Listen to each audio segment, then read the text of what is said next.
चलिए छात्रों, जो हमारा प्रथम चैप्टर है वैद्युत आवेश व वैद्युत क्षेत्र वाला, ये लगभग कंप्लीट है।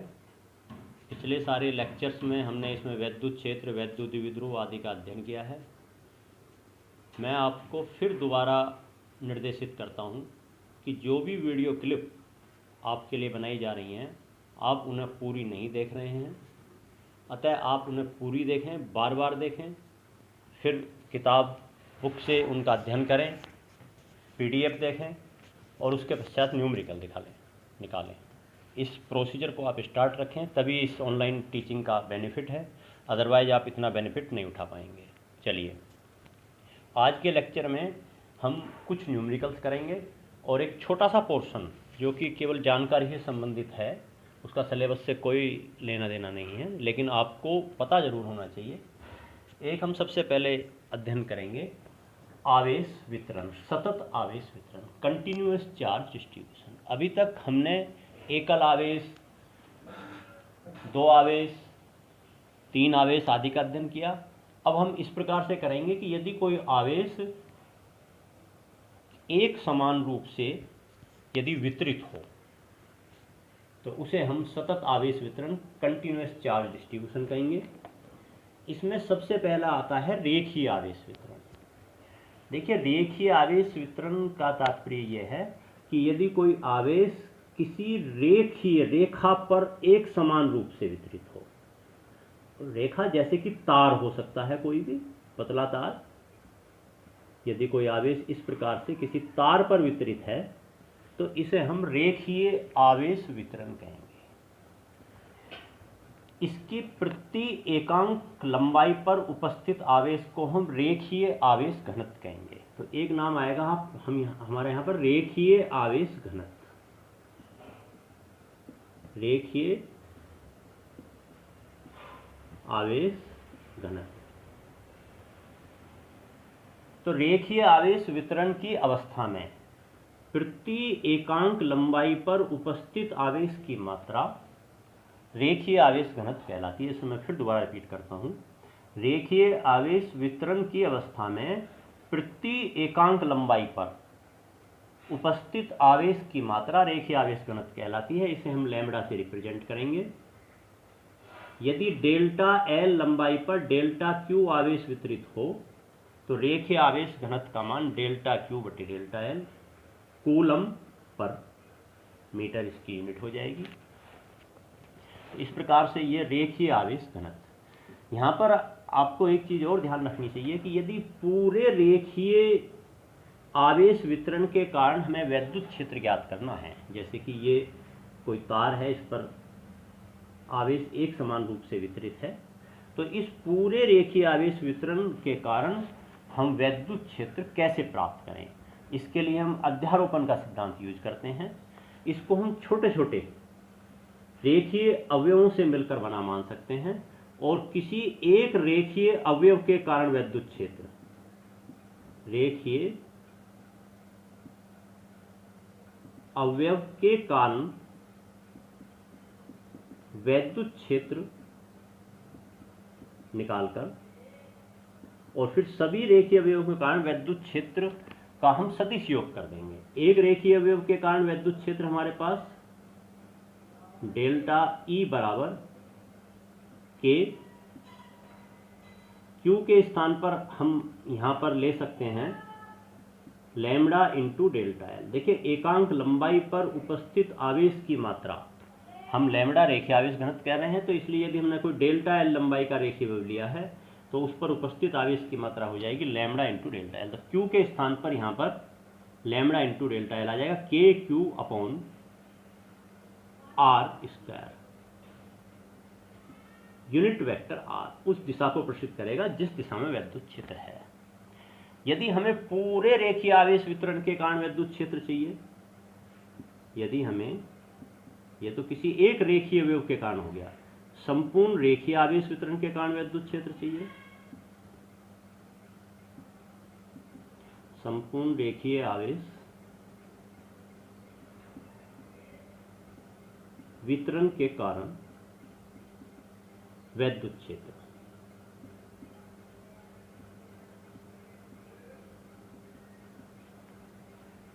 तो अध्यारोपण के सिद्धांत से सिग्मा ई बराबर सिग्मा के lambda delta L upon R square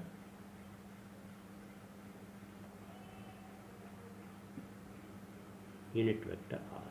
तो इस प्रकार से हम अध्यारोपण के सिद्धांत से सभी अवयवों के कारण उत्पन्न वैद्युत क्षेत्रों का सदिश योग कर लेंगे। यहाँ पर आपको एक चीज और ध्यान रखनी है कि यदि जो रेखीय अवयव है डेल्टा एल अनंत सूक्ष्म मान की ओर अग्रसर हो, अनंत सूक्ष्म मान की ओर, तो उस अवस्था में वैद्युत क्षेत्र हम E बराबर इस प्रकार से लिखते हैं, E बराबर limit delta L tends to 0 sigma के lambda delta L upon R square into unit vector R. और ये आप जानते हैं कि इसे हम संयुक्त रूप से इंटीग्रेशन से भी रिप्रेजेंट कर सकते हैं, अर्थात integration K lambda D L upon R square unit vector R. तो इस प्रकार से हम समाकलन विधि से संपूर्ण रेखीय आवेश वितरण के कारण वैद्युत क्षेत्र फाइंड आउट कर सकते हैं। इसी प्रकार से नेक्स्ट हमारे पास आता है पृष्ठीय आवेश वितरण। अब रेखीय आवेश वितरण के पश्चात अब हम यहीं पर दूसरा देखते हैं पृष्ठीय आवेश वितरण।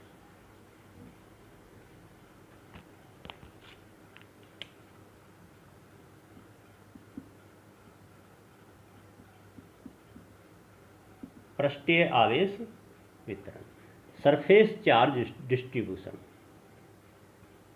सरफेस चार्ज डिस्ट्रीब्यूशन, रेखीय के स्थान पर सरफेस आ गया।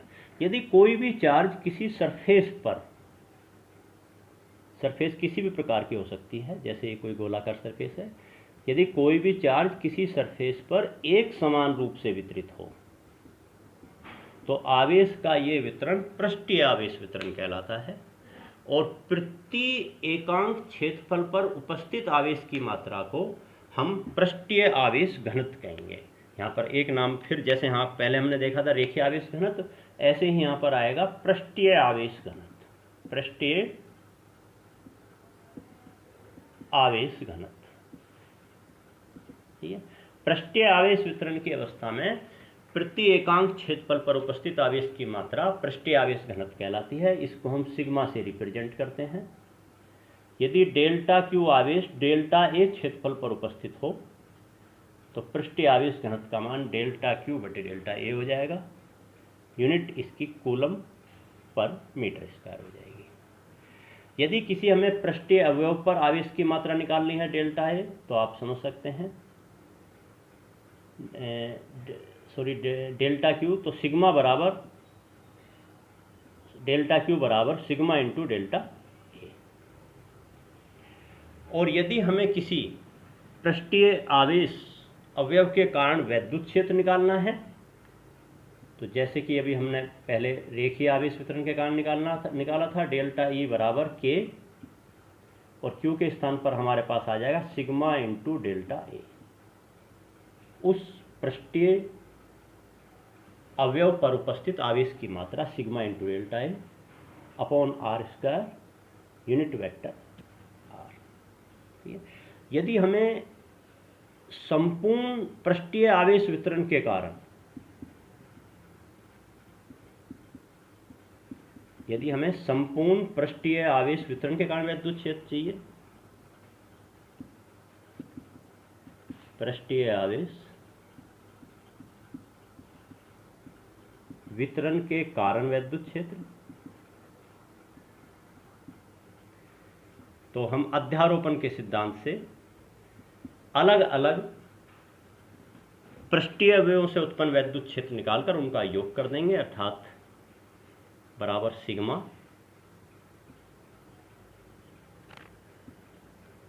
के sigma delta A upon R square unit vector R. इस प्रकार से यहीं पर यदि पृष्ठीय अवयव जो हम डेल्टा ए है, यदि ये अनंत सूक्ष्म मान की ओर अग्रसर हो पृष्ठीय अवयव, तो उस अवस्था में इस अध्यारोपण के सिद्धांत से जब हम वैद्युत क्षेत्र निकालेंगे, E बराबर limit delta A tends to 0 sigma के sigma delta A upon R square into unit vector R. और आप जानते हैं कि इसको हम समाकलन से रिप्लेस कर सकते हैं, अर्थात integration K sigma D A upon R square unit vector R. ये पृष्ठीय समाकलन, जैसे कि पहले रेखीय आवेश वितरण में हमने रेखीय समाकलन किया था, यहाँ पर हम इसको पृष्ठीय समाकलन बोलते हैं। और इस प्रकार से हम पृष्ठीय आवेश वितरण के कारण वैद्युत क्षेत्र निकाल सकते हैं। बिल्कुल ठीक इसी प्रकार से अब हम देखते हैं आयतनीय आवेश वितरण। अब पृष्ठ की जगह आयतन आ जाएगा, आयतनीय आवेश वितरण। आयतनीय आवेश वितरण, वॉल्यूम चार्ज डिस्ट्रीब्यूशन।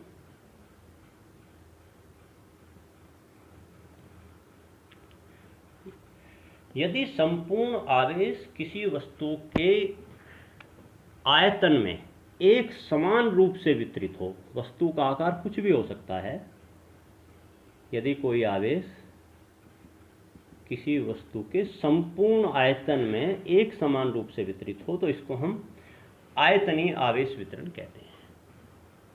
और आयतनीय आवेश वितरण की अवस्था में प्रति एकांक आयतन में उपस्थित आवेश की मात्रा को हम आयतनीय आवेश घनत्व कहेंगे।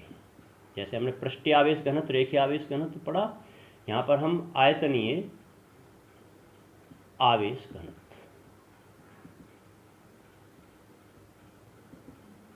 इसे हम रो से रिप्रेजेंट करेंगे।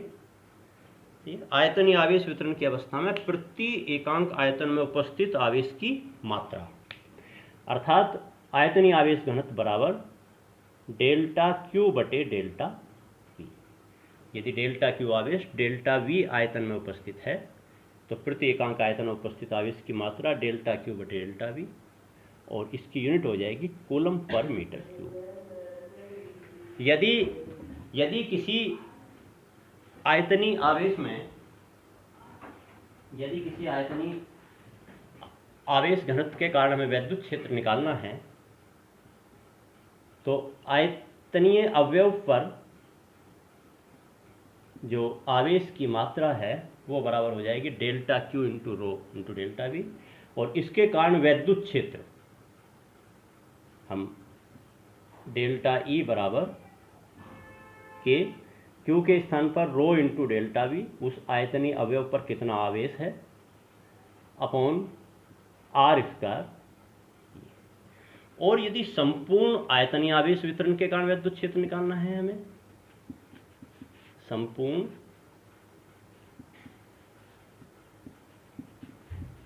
आयतनीय आवेश वितरण के कारण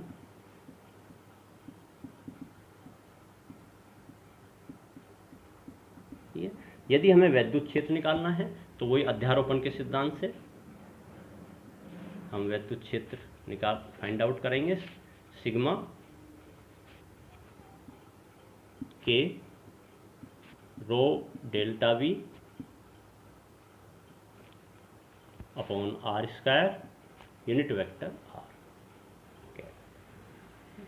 अर्थात अलग अलग आयतनीय अवयवों के कारण वैद्युत क्षेत्र निकालकर उनका सदिश योग करेंगे। यदि आयतनीय अवयव डेल्टा वी अनंत सूक्ष्म मान की ओर अग्रसर हो, तो परिणामी वैद्युत क्षेत्र ई बराबर, फिर हम limit delta V tends to 0 sigma के rho into delta V upon R square unit vector R cap. और आप जानते हैं कि इसको हम समाकलन से रिप्लेस कर सकते हैं, अर्थात इंटीग्रेशन के रो dv upon r square unit vector r, इसको हम आयतन समाकलन कहते हैं।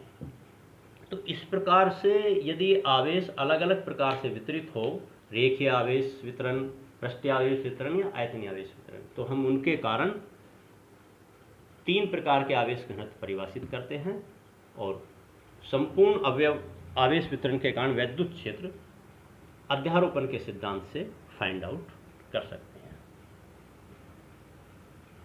अब ये आपका जो अध्याय है ये पूर्ण रूप से समाप्त हो चुका है।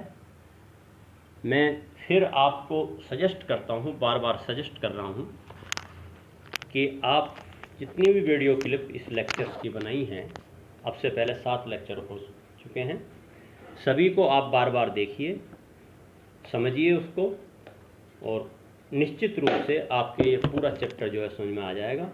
अब हम इसके कुछ एग्जाम्पल, न्यूमेरिकल एग्जाम्पल उदाहरण के तौर पर हम देखते हैं कि हम इनका इम्प्लीमेंटेशन कैसे करते हैं। इसमें पहला एक एग्जाम्पल हम देखते हैं कि Q1 और Q2 दो आवेश, एक हम न्यूमेरिकल इसमें देख रहे हैं, न्यूमेरिकल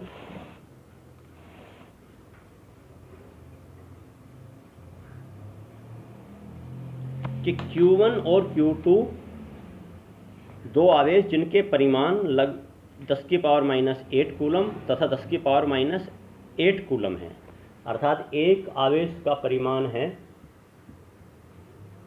+10⁻⁸ कूलम और दूसरे आवेश का परिमाण है -10⁻⁸ कूलम। एक दूसरे से 0.1 मीटर की दूरी पर रखे हैं। दोनों के जो बीच की दूरी है L, ये बराबर हम 0.1 मीटर की दूरी पर मानते हैं।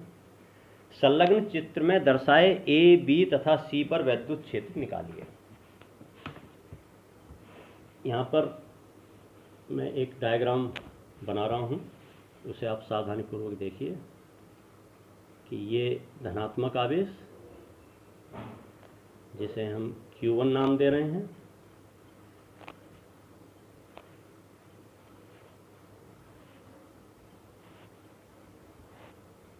और ये ऋणात्मक आवेश जिसे हम Q2 नाम दे रहे हैं, और दोनों के जो बीच की दूरी है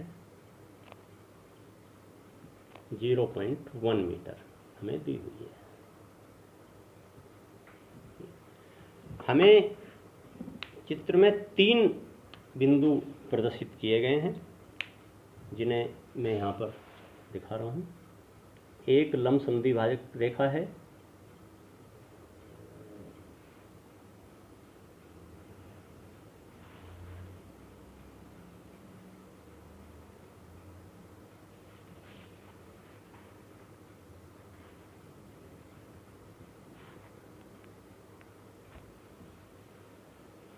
एक बिंदु A दर्शाया गया है और प्रत्येक आवेश से इस बिंदु की दूरी 0.05 मीटर दर्शाई गई है, अर्थात ये बीच में स्थित है। A बिंदु जो हमें दर्शाया गया है उसकी दूरी प्रत्येक आवेश से 0.05 मीटर की दूरी पर स्थित है। एक तो हमें इस पर वैद्युत क्षेत्र का मान निकालना है, और एक बिंदु हमें यहाँ पर B और C, एक बिंदु यहाँ पर B और इसकी दूरी भी Q1 आवेश से 0.05 मीटर दर्शाई गई है।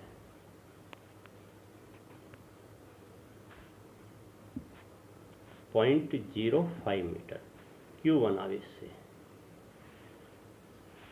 ये हो गया हमारे पास बिंदु B।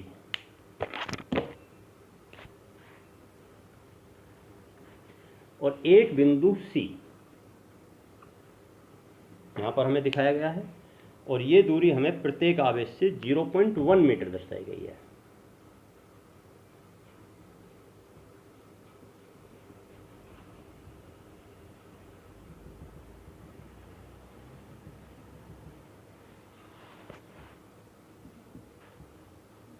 0.1 मीटर।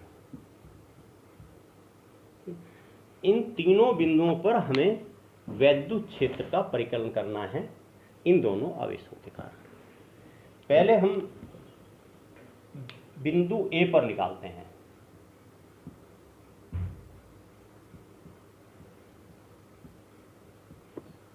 बिंदु ए पर वैद्युत क्षेत्र कितना है?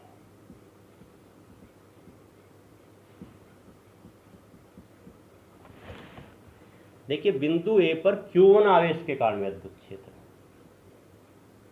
अर्थात E1A के Q1 अपॉन R स्क्वायर, परिमाण वही K की वैल्यू हम 9 × 10⁻⁹ यूज करेंगे। Q1 की वैल्यू 10⁻⁻8 कूलम हमें दी हुई है और इससे दूरी हमारी स्पष्ट दिखाई दे रही है 0.05 मीटर का स्क्वायर। और जो ये दिशा है इसकी, इस Q1 आवेश के कारण ए बिंदु पर वैद्युत क्षेत्र की ये दिशा हो जाएगी, यदि हम इस बिंदु को P माने और इसको Q माने तो ये दिशा हो जाएगी PA दिशा में।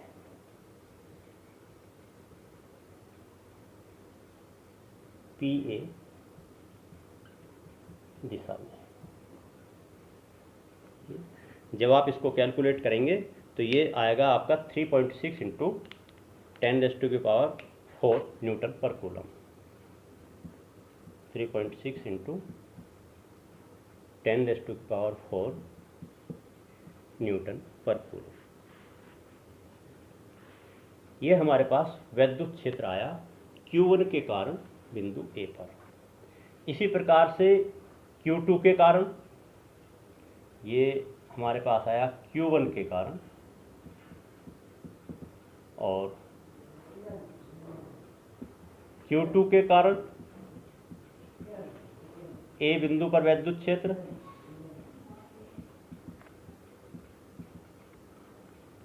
ए बिंदु पर वैद्युत क्षेत्र E2A बराबर K Q2 upon R square. K के स्थान पर हम रखेंगे 9 × 10⁻⁹, Q के स्थान पर वही 10⁻⁻8 अपॉन, और ये बिंदु ए इस Q2 आवेश से भी 0.05 मीटर की दूरी पर है तो अपॉन 0.05 का स्क्वायर। और दिशा इसकी E2A की भी वही हो जाएगी जो E1A की थी, अर्थात इसी दिशा में, क्योंकि ये ऋणात्मक आवेश है। E1A की भी यही दिशा थी और E2A की भी यही दिशा हो जाएगी, अर्थात ये भी PA दिशा में, AQ दिशा भी बोल सकते हैं तो इसको AQ दिशा में, AQ दिशा और PA दिशा दोनों समान हैं। और इस प्रकार से जब आप इस वैद्युत क्षेत्र को परिकलित करेंगे तो ये भी आपके पास आएगा 3.6 × 10⁻⁴ न्यूटन पर कूलम। ये दोनों वैद्युत क्षेत्र परिमाण में भी समान हैं और दिशा में भी समान है, इसलिए परिणामी वैद्युत क्षेत्र ए बिंदु पर EA बराबर E1A प्लस E2A, दोनों का आप योग कर देंगे। 3.6 × 10⁻⁴ न्यूटन पर कूलम प्लस 3.6 × 10⁻⁴ न्यूटन पर कूलम, दोनों का जब आप योग करेंगे तो ये आ जाएगा 7.2 × 10⁻⁴ न्यूटन पर कूलम। तो इस प्रकार से बिंदु ए पर वैद्युत क्षेत्र आप इस प्रकार से परिकलित करेंगे। अब हम आते हैं बिंदु बी पर वैद्युत क्षेत्र।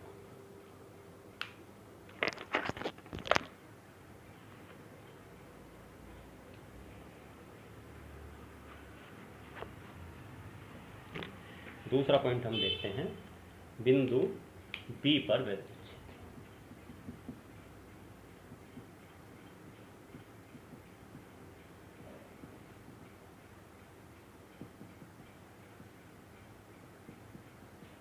बिंदु बी पर वैद्युत क्षेत्र। देखिए बिंदु बी पर वैद्युत क्षेत्र यहाँ पर मैं आपसे बता दूं कि आप इसको दो प्रकार से परिकलित कर सकते हैं। एक तो आप जैसे अभी हमने निकाला अध्यारोपण के सिद्धांत से। अध्यारोपण के सिद्धांत का तात्पर्य यह है कि हम बिंदु बी पर Q1 आवेश के कारण वैद्युत क्षेत्र निकालेंगे, E1B बराबर K Q1 अपॉन, और दूरी हो जाएगी इससे 0.05 मीटर, R की जगह का स्क्वायर। और इसकी जो दिशा है, क्योंकि ये धनात्मक आवेश है और धनात्मक आवेश के कारण बी बिंदु पर वैद्युत क्षेत्र इस आवेश को इस बिंदु से मिलाने वाली रेखा की सीध में बाहर की ओर को होएगा, अर्थात ये दिशा हो जाएगी पीवी दिशा।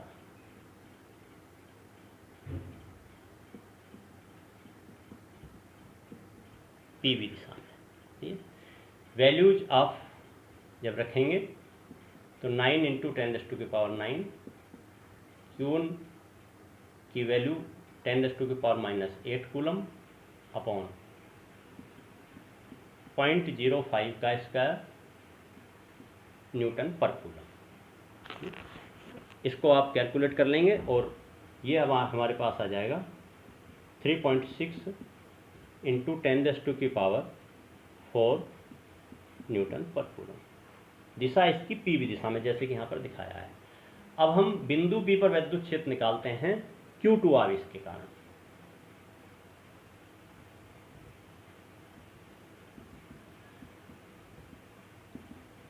Q2 आवेश के कारण बिंदु बी पर वैद्युत क्षेत्र आएगा E2B K Q2 और R स्क्वायर। दूरी इस आवेश से Q2 से इसकी दूरी देखिए 0.1 मीटर यहाँ तक और 0.05 मीटर दूरी यहाँ तक, तो ये दूरी हो जाएगी 0.15 मीटर का स्क्वायर।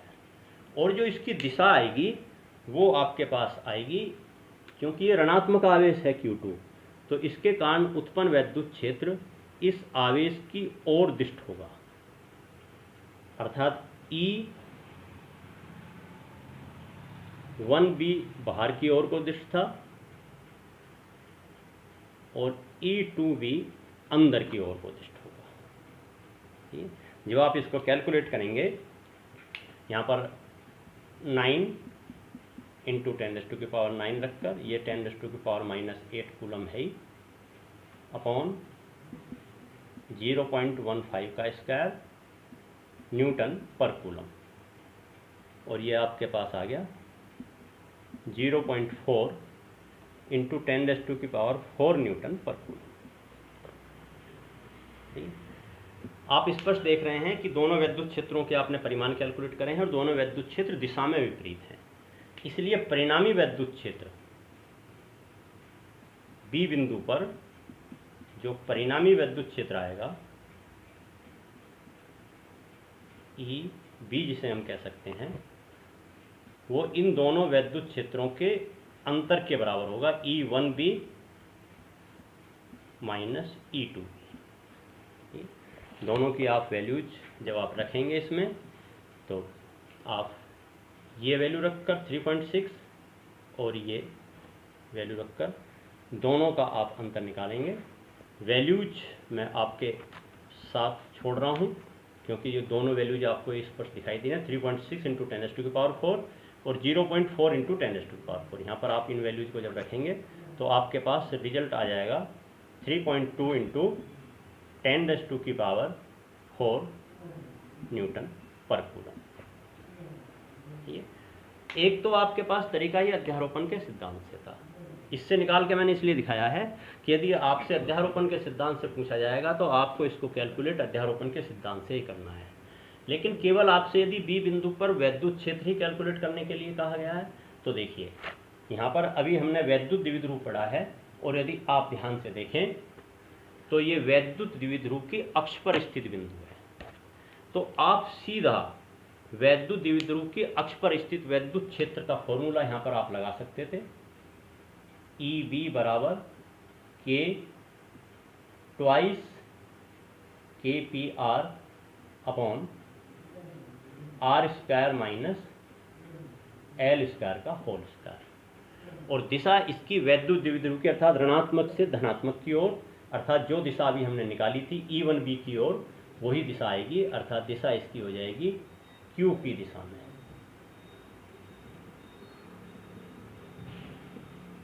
इसमें आप कैलकुलेट करके भी वैद्युत क्षेत्र का मान निकाल सकते थे। यहाँ पर आपको पता है P ये वैद्युत द्विध्रुव आघूर्ण है और ये बराबर Q इंटू L हम लेकर इसको कैलकुलेट कर सकते थे। इसी प्रकार से C बिंदु पर वैद्युत क्षेत्र यदि आप देखें तो C बिंदु पर वैद्युत क्षेत्र एक तो आप कैलकुलेट इसमें कर लेंगे, ये वैद्युत द्विध्रुव की निरक्ष पर है। यदि हमें अध्यारोपण के सिद्धांत से नहीं निकालना है तो वैद्युत द्विध्रुव की निरक्ष पर स्थित बिंदु आप इसको मानते हुए, और तीसरा पॉइंट, या तो आप अध्यारोपण के सिद्धांत से निकालिए। अभी मैं अध्यारोपण के सिद्धांत से कैसे कैलकुलेट करेंगे वो भी आपको बता रहा हूँ। पहले यदि बिंदु C पर हमें डायरेक्ट वैद्युत क्षेत्र निकालना हो तो बिंदु C पर वैद्युत क्षेत्र EC बराबर KP upon R square plus L square की पावर 3/2। और दिशा आपको पता है कि वैद्युत द्विध्रुव आघूर्ण की विपरीत दिशा में, अर्थात इसकी दिशा यहाँ पर यदि वैद्युत क्षेत्र की निकालें तो C बिंदु पर वैद्युत द्विध्रुव आघूर्ण की विपरीत दिशा में, अर्थात ये दिशा आ जाएगी इसकी EC। एक तो तरीका आपके पास ये है। यहाँ पर आपको ये मैं बता दूं, जो स्मॉल l है, ये स्मॉल l हमारे पास 0.05 मीटर है, अर्थात वैद्युत द्विध्रुव के मध्य बिंदु से एक आवेश की दूरी। इस प्रकार से आप कैलकुलेट करके वैद्युत क्षेत्र निकाल सकते हैं। और यदि बिल्कुल ठीक आपको, जैसे कि हमें दूसरे पॉइंट में निकालना था, अध्यारोपण के सिद्धांत से निकालना है, तो फिर देखिए आप C बिंदु पर वैद्युत क्षेत्र इस धनात्मक आवेश के कारण अलग कैलकुलेट करना पड़ेगा आपको। धनात्मक आवेश के कारण C बिंदु पर वैद्युत क्षेत्र आपका इस दिशा में आएगा। इस आवेश को मिलाने वाली रेखा की सीध में इस तरफ, जिसे मैं E1C कह सकता हूं। और ऋणात्मक आवेश के कारण वैद्युत क्षेत्र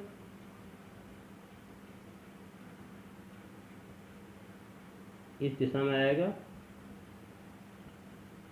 जिसे मैं E2C कह सकता हूं।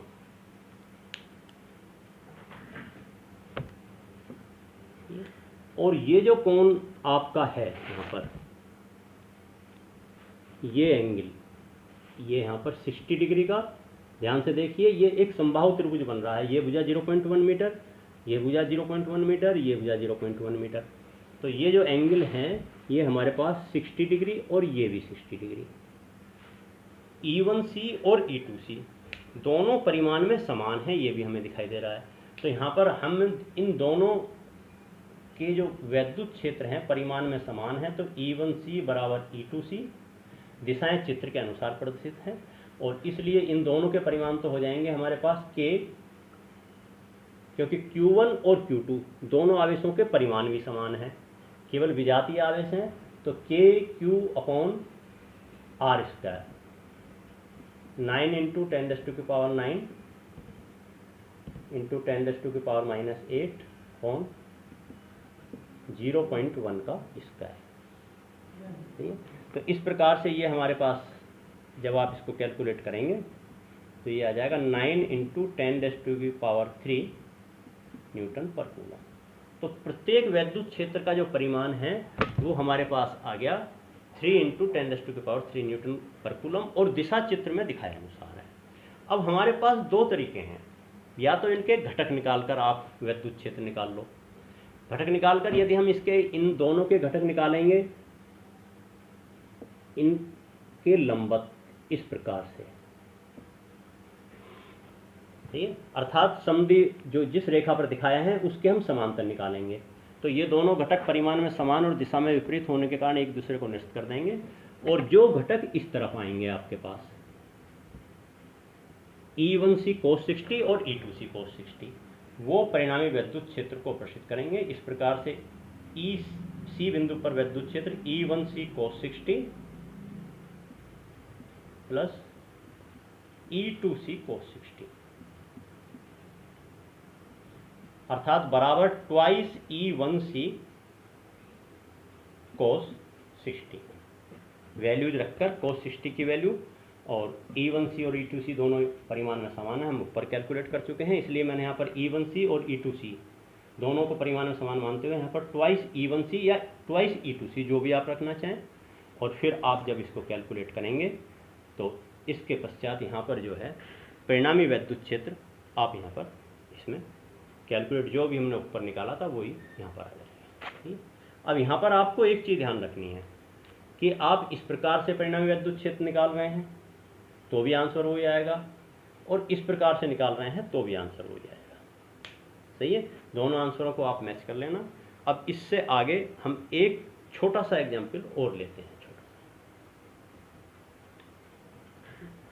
फिर आपको एक्सरसाइज दे दी जाएगी और आप PDF में जाकर उस एक्सरसाइज को करेंगे, आंसर देखेंगे, यदि कोई प्रॉब्लम आई तो आप उसे कंसल्ट कर लेंगे। देखिए जो छोटे छोटे मैं और दिखाता हूँ आपको कि एक वर्ग ABCD के प्रत्येक कोने पर, एक हम एग्जाम्पल और लेके चल रहे हैं, ये भी छोटा सा ही एक एग्जाम्पल है। एक वर्ग है ABCD और इसके प्रत्येक कोने पर Q परिमाण के आवेश स्थित हैं।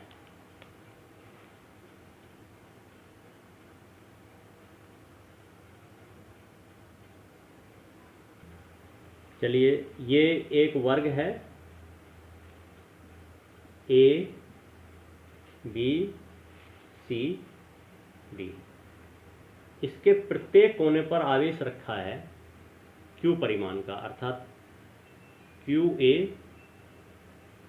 बराबर QB बराबर QC बराबर QD, Q परिमाण का आवेश रखा है और हमें किसी भी एक कोने पर स्थित, उदाहरण के लिए हम D बिंदु ले लेते हैं, किसी भी एक कोने पर स्थित बिंदु पर परिणामी वैद्युत क्षेत्र निकालना है और उस पर रखे आवेश पर परिणामी वैद्युत बल दिखाना है। तो देखिए हम तीनों आवेश समान प्रकृति के हैं, तो इसलिए धनात्मक धनात्मक धनात्मक, और इस पर भी जो आवेश है Q वो भी इसी प्रकृति का है। सही है, इसमें हम इस D बिंदु पर वैद्युत क्षेत्र निकालेंगे इन तीनों आवेशों के कारण, A के कारण, B के कारण और C के कारण। ठीक है, A पर रखे आवेश के कारण इस बिंदु पर वैद्युत क्षेत्र, D बिंदु पर यदि हम ध्यान से देखें तो वो इस दिशा में हो जाएगा।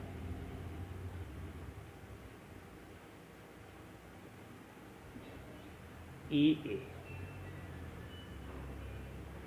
और इसका परिमाण हमारे पास आ जाएगा EA बराबर Q बटे A का स्क्वायर। इस जो वर्ग की भुजा है वो हमें A दी हुई है। इसी प्रकार से C बिंदु पर रखे आवेश के कारण विद्युत क्षेत्र हो जाएगा, इस दिशा में आ जाएगा। C बिंदु पर रखे आवेश के कारण विद्युत क्षेत्र EC, और ये बराबर Q बटे A स्क्वायर, और दिशा इसकी इस C बिंदु को D बिंदु से मिलाने वाली रेखा की सीध में बाहर की ओर। ठीक, और B बिंदु पर रखे आवेश के कारण विद्युत क्षेत्र EB। देखिए B बिंदु पर रखे आवेश के कारण विद्युत क्षेत्र निकालने के लिए ये हमें विकर्ण चाहिए, और B बिंदु पर जो विद्युत क्षेत्र है इस विकर्ण की सीध में होगा।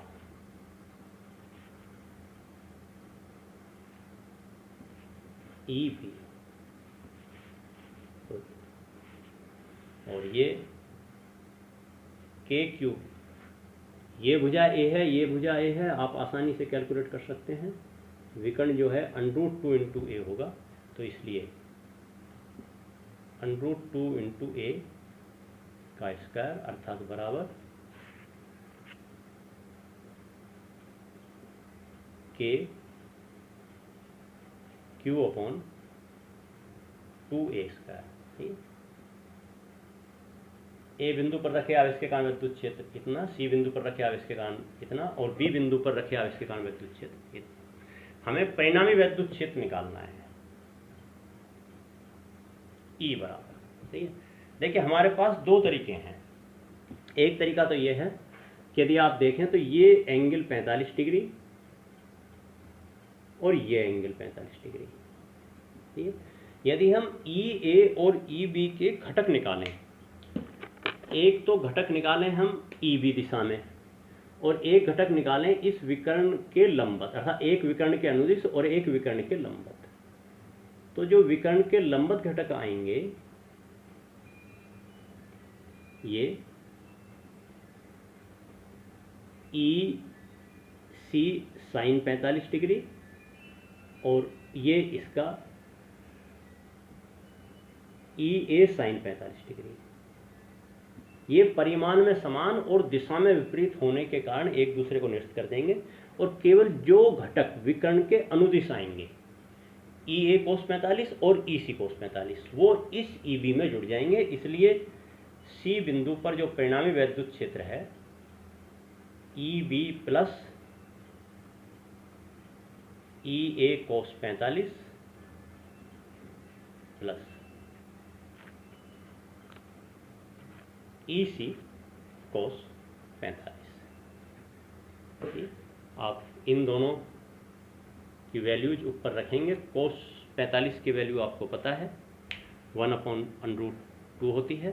जब आप वैल्यूज रखकर और आप इसको कैलकुलेट करेंगे तो आपके पास डी बिंदु पर जो वैद्युत क्षेत्र का मान आ जाएगा